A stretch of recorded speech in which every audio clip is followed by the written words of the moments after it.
everybody. I am James the Man's Man, and welcome to another fun, exciting episode of The Man's Kitchen. Today's episode, we are back to doing our MasterChef Elimination Challenge copycats.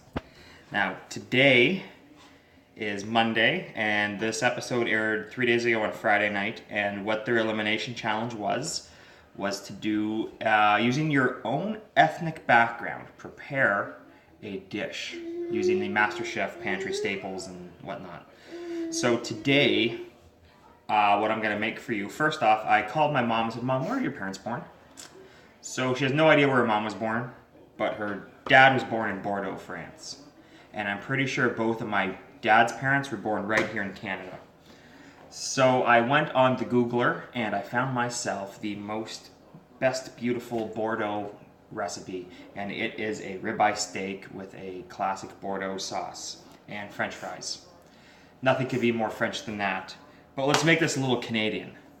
So in the recipe calls for some brown sugar, so instead we're going to use some Canadian maple syrup instead of regular russet potatoes for the French fries. Sweet potatoes happen to come from North America, at least that's what I've been led to believe, so we're going to use sweet potato fries. I got the steaks in the fridge right now, so first thing that's going to take the longest is turning these into fries. And our potato peeler crapped out last night doing Easter dinner, so paring knife. So I'm going to peel these sweet potatoes, and then we're going to cut them up into fries. And after I get them peeled, and I get, say, 2 of these cut up, I'll bring the camera back while I show you how to cut the third. Okay, I got the potatoes peeled, and I got 2 out of 3 of them cut in my bowl here. So I'm going to cut up the last one here for you. So we got our knife.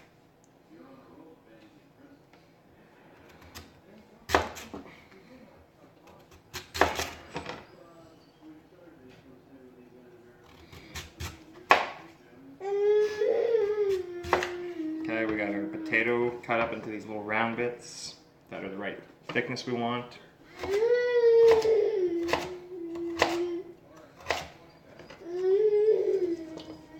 Cut them into French fry shaped pieces.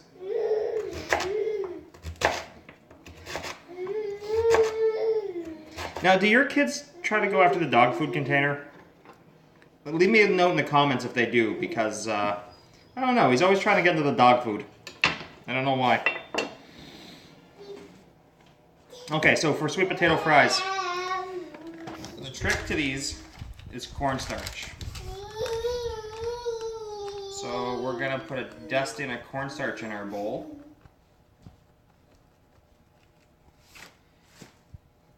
I love cumin. I don't know, I probably mentioned that in a couple other videos. I love this stuff.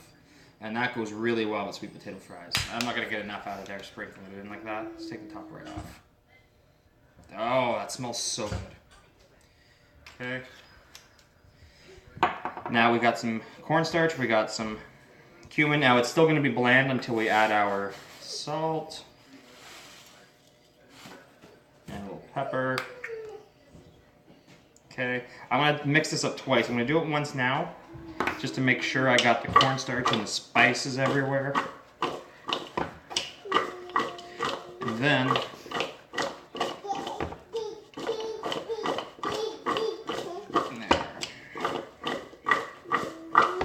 now I'm going to add the olive oil. So couple things. You can get a teaspoon. You can do about a teaspoon of olive oil per potato. So I got 3 potatoes in here. I mean, you don't want these to be too oily and greasy, and then that takes away all the awesomeness of the sweet potato. And you want to do about 1 sweet potato per person. This is small to medium sweet potato. Really toss these up, get this mixed in there.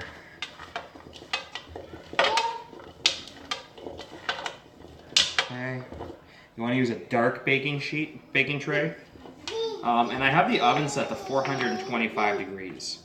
So at 425, if you put parchment paper down, that might be hot enough to start making it burn.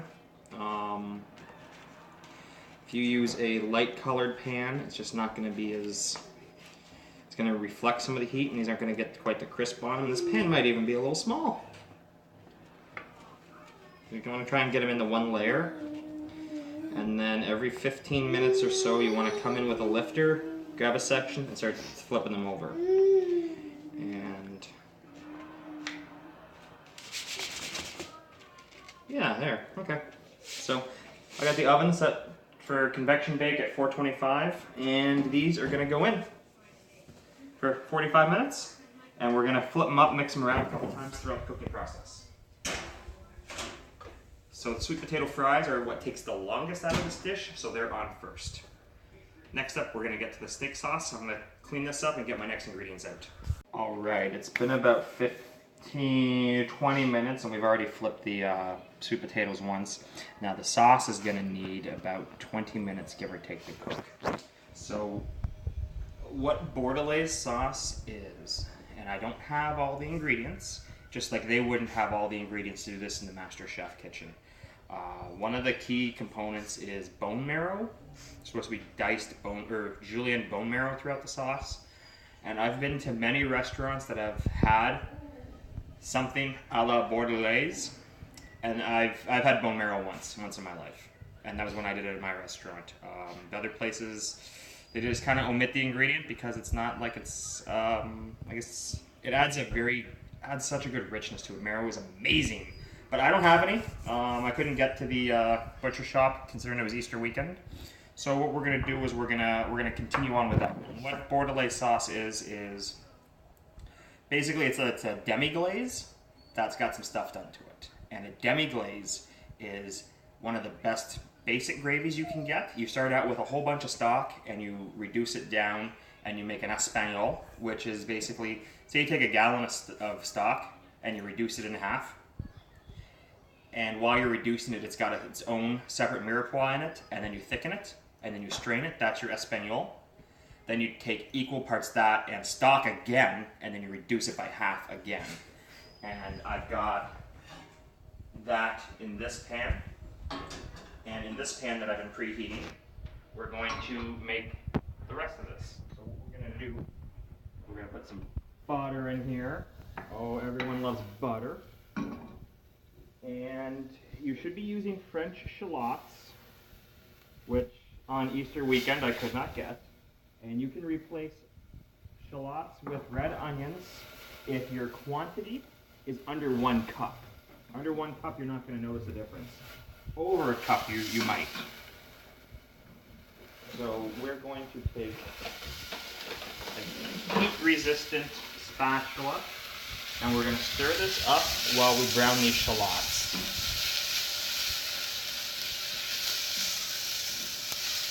Okay, so that's one of the differences in this recipe so far from veering off the traditional, is that I'm using onions instead of shallots. Okay, now once these start to get browned, just a bit more, our next step is going to be to add. And you know, I don't like the way that this smells. I'm going to throw another cube of butter in just because I love butter. And give it just a little more heat. Now what it calls for is brown sugar. But seeing as how I want to take my French ethnic background and mix it with my Canadian ethnic background, we are going to add some maple syrup, some Canadian grade A syrup. Now, for those of you south of the border watching this, it is not a myth that we are baptized with maple syrup in Canada. When you are born in a hospital here, they pour this all over you and seals lick it clean.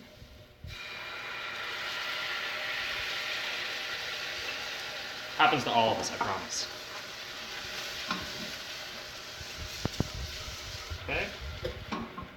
Basically, we're going to keep the pan clean by stirring this up.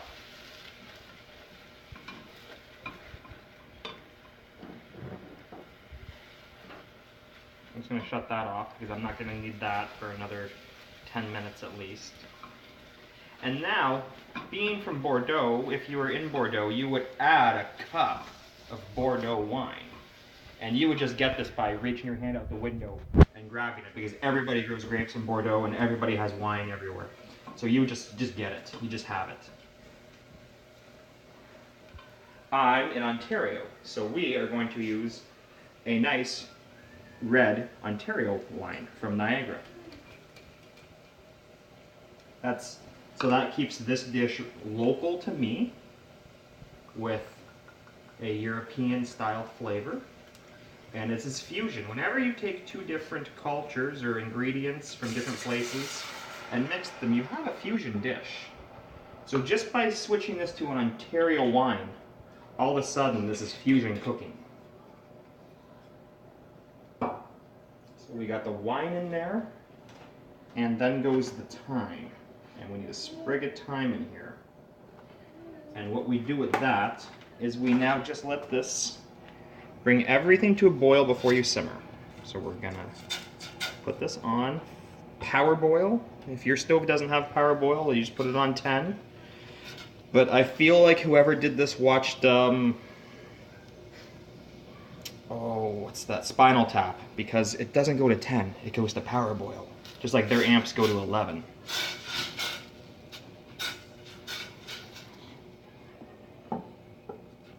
So once this gets to its boil, it'll be any second. It's already starting around the edges. I'm just gonna give that a stir.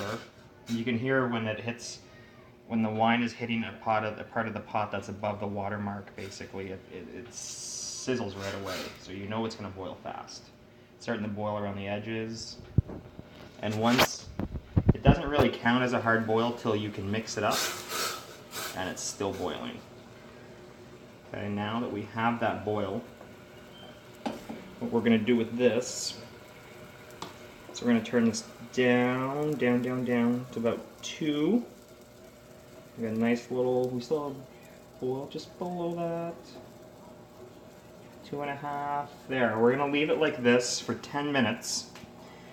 And then what we're going to do is, after the 10-minute mark, we're going to take the demi, we're going to pour it in here, and then we're going to simmer it again for another 10 minutes, and I'll get you back to the camera when we get to that step. Stop. Okay, so it's been about 10 minutes, and we got our red wine, butter, thyme, and onions ready. And now we're going to add all of this into here.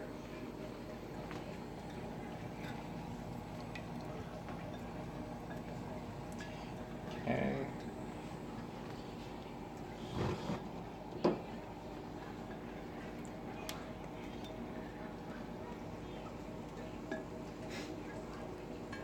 Now that we got that in there, in here, we're going to turn this back up to high, or power boil even, and we're going to bring this to a hard boil again. Okay, we're just going to stir it all up to incorporate everything. And since everything was simmering, it shouldn't take too long to regain our boil.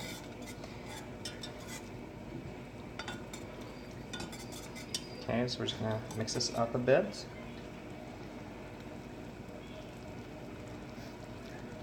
It's starting to boil. And give it a good stir. Give it a real good stir.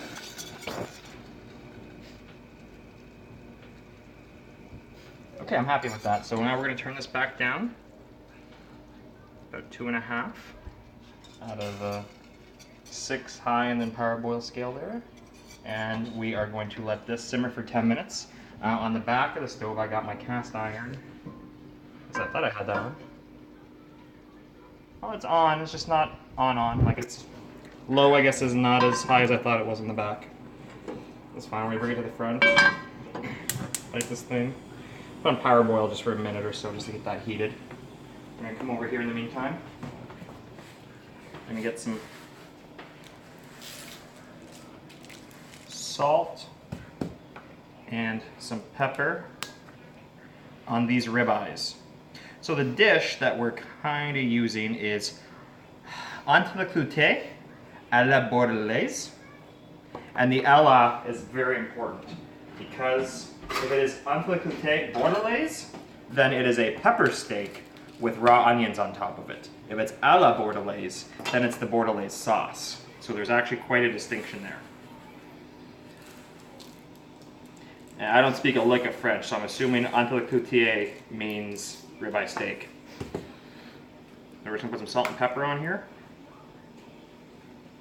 Okay, this is a big piece of meat, so we want to make sure we aggressively season this.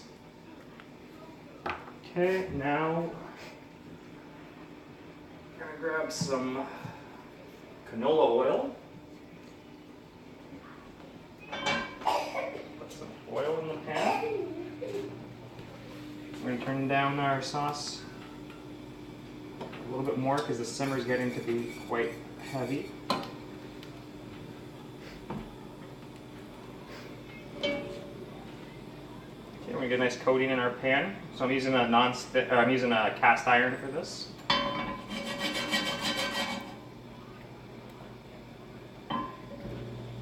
Okay, and then if you want to check to see if your oil's hot enough, simple trick is to just get a little water on your finger.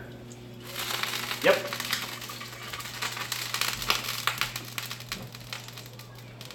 Now with steaks, now these don't have a very big fat cap. It's pretty thin here. If it was like a New York steak and had a bigger, even these could have had bigger if they were butchered differently. Fat cap on them. So what you want to do is you always want your fat crispy. And it would be better if it was thicker because fat is awesome. I don't care what anybody says. Start them standing up.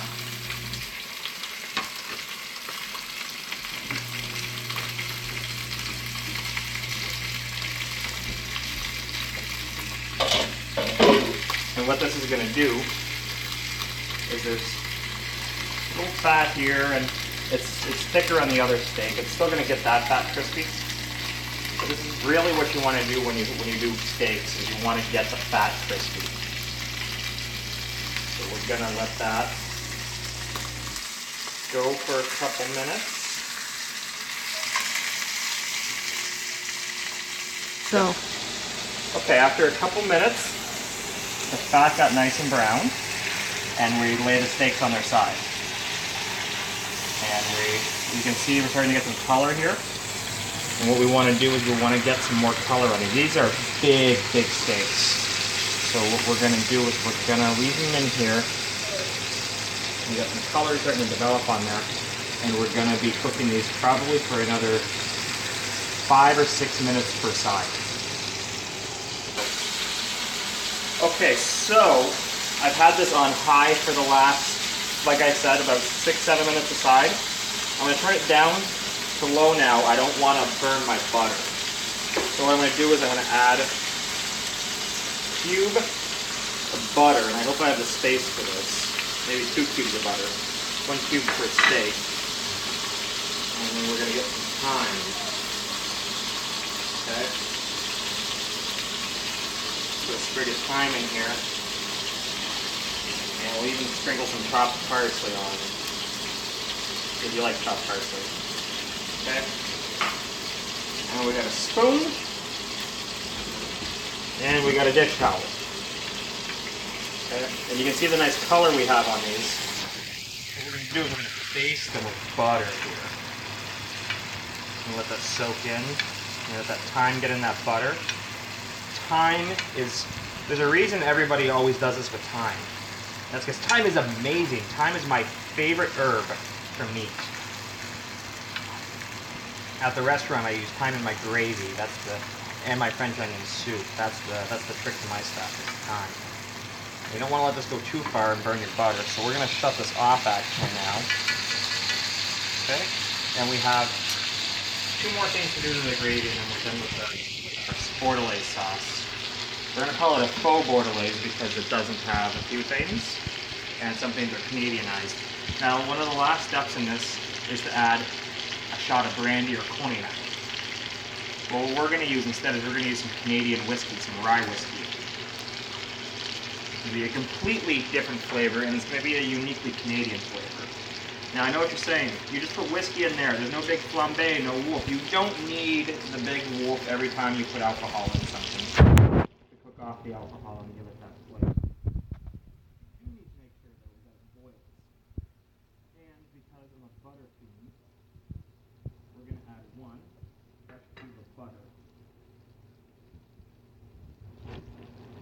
that's going to add a level of velvety richness that we're going to try and make up for with that butter by not having the bone marrow. Now, if you did go get your bone marrow, what you would do now is you would take your steaks out of this pan and you would fry your marrow up, and then you would put the marrow in the sauce. Okay? Now that this is basically done, we're going to grab a plate. And the fries have been sitting in a warm oven, and we've been picking at them for a bit because, well, sweet potato fries are amazing. So we're going to put some sweet potato fries right here on our, not that one, sorry. Actually, what this is some cornstarch, basically. We just didn't get enough oil on it. Okay, so with the sweet potato fries there. We're going to grab ourselves a cutting board.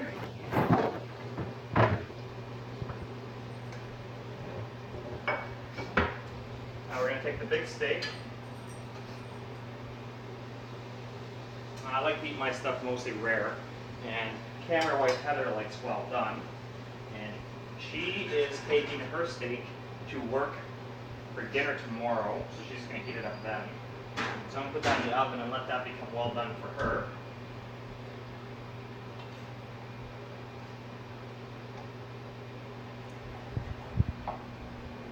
Okay.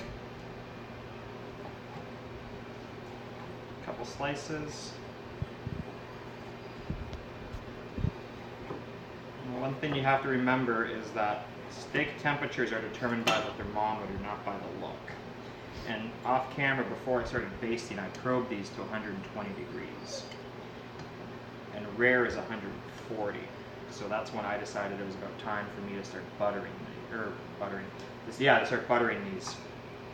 You can see we have a nice color in there. We have a nice crust on the outside. Put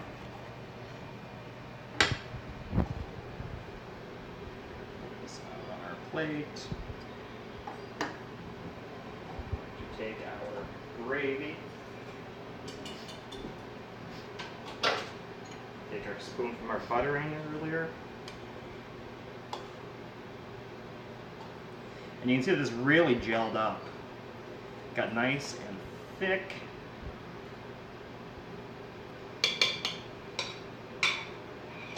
So this is my ethnic challenge for MasterChef Junior's ethnic challenge episode.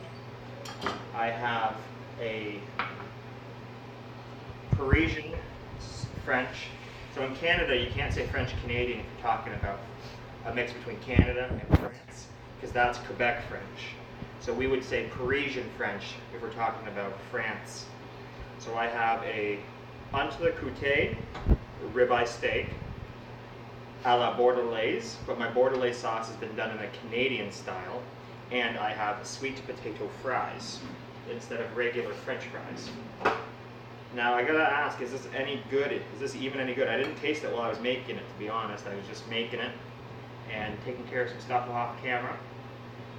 But what I mean is that it's any good with the Canadian editions, changing out the cognac for whiskey and stuff. So let's give this a try.